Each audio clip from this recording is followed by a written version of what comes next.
Masuntok kita, love. Di ka titingin doon. Ganyan ka lang. Tao? Wait lang, mamaya pa. Excited ka. Pang ako nakatanong eh. Okay. Tao? Hindi. Lugar? Magtingala. Ganyan lang ba? Hindi. Lugar? Hayop? Hindi. Nasa dagat? Hindi. Gulay? Pwede. Gulay. Kuha recipe? Pwede.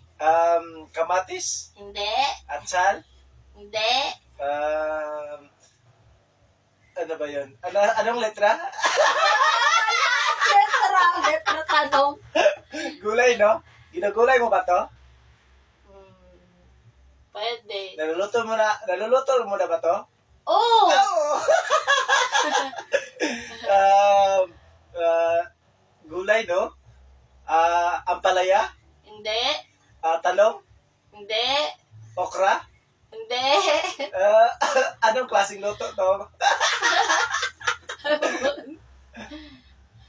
Anong klaseng luto ito? Depende.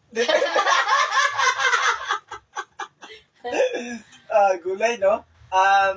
Kamatis? Hindi. Doon ka titigil. Ganyan ka lang. Matangaya ka! Baka hindi yung gulay. Ano titignan sabi, ha? Pinapawisan ako sa pag-iisip ito eh. Sige. Gulay ba talaga to? Pwede nga, pwede. Sayote? Hindi. Tagalog na gulay? Oo. Tagalog, Tagalog, no? Nandito ba to sa atin? Oo. Na-recipe mo na to? Oo. Okay. Gulay, kanato